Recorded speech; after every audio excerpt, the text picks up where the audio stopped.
Hello everyone, welcome back to my channel. तो आज मैं आपको क्या कराऊंगी, सारे फॉर्मूले लिखवा रही हूँ मैं आपको चैप्टर वाइज। तो सबसे पहले हमारा चैप्टर वन में एक आता है चारपिट मेथड। फर्स्ट है हमारा चारपिट मेथड। तो इसका फॉर्मूला याद रख लेना। क्वेश्चन आ जाता है basically D P upon D X plus P D Z is equal to the D Q upon D Y plus Q D Z is equal to the D Z upon minus का, ये देखो मैंने equation इसमें लिख ली है। ये आपकी 2 marks में पूछी जा सकती है कभी भी। ठीक है, तो मेन क्या है इसमें चैप्टर वन में हमारा क्या है, Z equal to C F plus P I, यानी कि पार्शियल डिफरेंशियल इक्वेशन जो क्वेश्चंस होते हैं हमारे वो पूछे जाते हैं।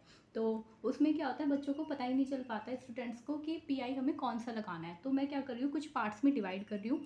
इसको बना लेना अच्छे से, एक पेपर पर लिख लेना और इसको लर्न कर लेना। ठीक है, पार्शियल डिफरेंशियल का हम पहले पढ़ेंगे पार्ट वन।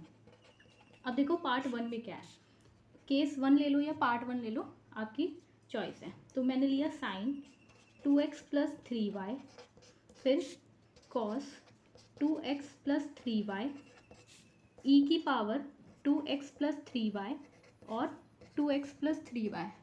अब आप कुछ नोटिस कर रहे होगे इसमें कि ये क्या बन रही है, फॉर्म बन रही है। किसकी फॉर्म बन रही है, ए एक्स प्लस बी वाई की। ए एक्स प्लस बी वाई, ए एक्स प्लस बी वाई और ए एक्स प्लस बी वाई, जहाँ पे भी ऐसी फॉर्म बनेगी और साइन में, कॉस में या ई की पावर या एज इट इज़ लिखा होगा, तो आप इसमें क्या करोगे, मैं एक एग्जांपल लेके आपको समझा देती हूँ।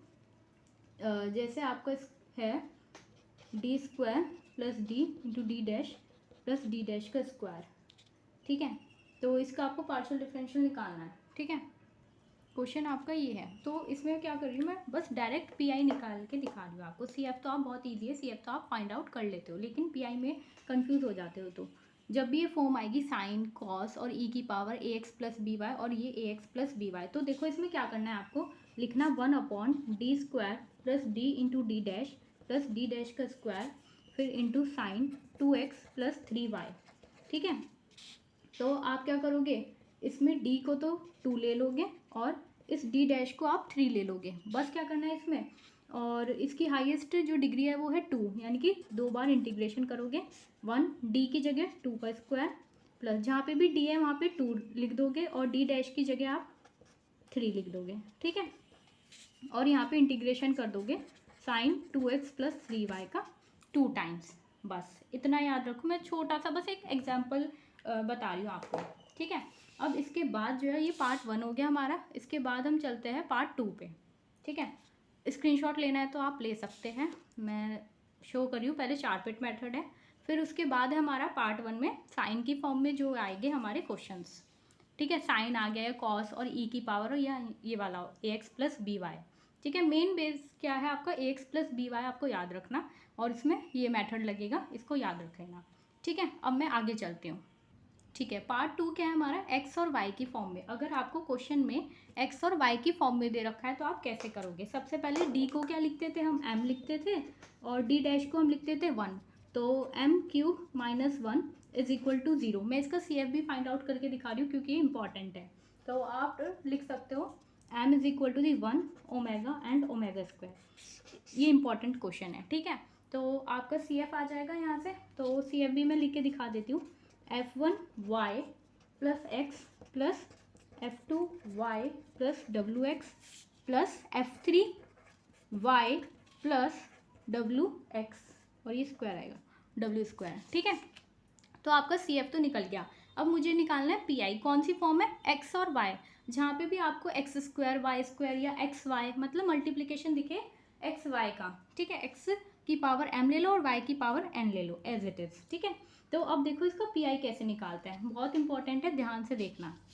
अब मैं यहाँ पे देखो क्या करूँगी, मैंने लिखा 1 upon d cube minus D dash cube into x cube y cube, मैंने एज इट इज़ लिख दिया। अब मैं क्या करूँगी, इसमें से डी क्यूब कॉमन लूँगी। क्या करूँगी मैं, डी क्यूब कॉमन लूँगी। एयरपॉड यूज़ कर लेना, एक्चुअली माइक जो है मेरा डिस्टर्ब कर रहा है, इसलिए मुझे ऐसे ही यूज़ करना पड़ रहा है। ठीक है, तो अब आपका यहाँ पे आ जाएगा ये आ गया आपका एक्स क्यूब और ये वाई क्यूब। ठीक है, तो आ गया डी क्यूब ब्रैकेट में 1 माइनस डी डैश। जब मैंने यहाँ से डी क्यूब ले लिया तो मेरे पास यही बचेगा। अब देखो क्या करना है, कुछ नहीं करना, बस इसे क्या करोगे, हम इसे ऊपर ले आएंगे, इस वाले को हम ऊपर ले आएंगे, तो ये बचेगा 1/d³ into 1 minus D dash upon D का होल क्यूब और उसकी power -1 into x³ and y³। बस, और कुछ नहीं करना, सिंप्लीफाई कर लोगे। अब मैं एक बार बुक में से ही दिखा देती हूँ क्योंकि मुझे और भी अभी पूरा एक्सप्लेन करना है, ठीक है। देखो बस क्या करा मैंने, अगर x और y की फॉर्म होगी तो क्या करोगे, सिंपल, बस ये याद रखना है, अगर x और y की फॉर्म में और उसकी पावर में क्या होगा, m या n। देखो x की पावर m और y की पावर n, यानी कि x की पावर m यहाँ पे 3 और y यहाँ पे क्या है, सॉरी n यहाँ पे क्या है, 3 है, कुछ पावर में मतलब। तो हम ये वाला फॉर्मूला लगाएंगे, क्या करेंगे, d³ को निकाल लेंगे। अब देखो मैं यहाँ से ही थोड़ा सा एक्सप्लेन कर देती हूँ। मैंने क्या करा था यहाँ से, हाँ, तो मैंने क्या करा, इसको मैं ऊपर ले आई तो ये इन्वर्स बन गया। बस इसमें 1 माइनस एक्स का जो क्यूब है उसकी पावर -1, तो इसे क्या करोगे आप, खोल लेना और एज इट इज़ इसे सॉल्व कर देना, और कुछ नहीं करना, बस सिंपल। ये हो गया हमारा पार्ट 2।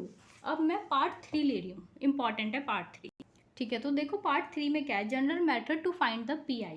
ये आपकी बुक में पेज नंबर 56 और 57, ठीक है। तो मैं बुक में से एक्सप्लेन कर देती हूँ क्योंकि टाइम थोड़ा कम है, ठीक है। चलो अब देखो इसे, ये जो एग्जाम्पल नंबर 2 है पेज नंबर 56 पे, बहुत इंपॉर्टेंट है, इसे कर लेना, ये पेपर में आता है, काफ़ी बार पूछा गया है, ठीक है। तो सॉल्व करना है आपको, बस ये क्या दे रखा है इसमें, d² upon dx² plus d² upon dx dy -2 d² upon dy² is equal to y-1 into e की पावर x। सबसे पहले तो आप क्या करोगे, इसे सिंप्लीफाई करोगे, इसके बाद आप इसके फैक्टर्स निकालोगे, फैक्टर्स के बाद आप क्या करोगे, CF निकाल लोगे। CF फाइंड आउट करने के बाद आपको क्या करना है, PI निकालना है।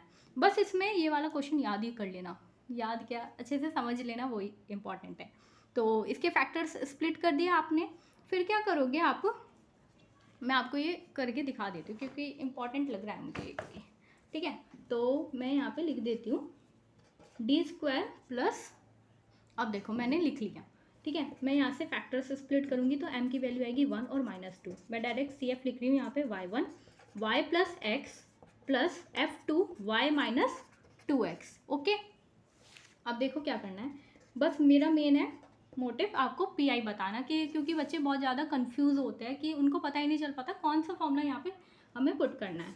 तो मैंने लिखा d² plus d into D dash minus 2d dash का square into y-1 into e की पावर x, ओके। अब मैंने स्प्लिट करा तो d minus D dash into D plus 2d dash into y-1 into e की power x। अब देखो, अब देखना ये मेन है पार्ट, पुट करेंगे y equal to c plus 2x। इस y को क्या करा मैंने, c प्लस 2x में पुट कर दिया,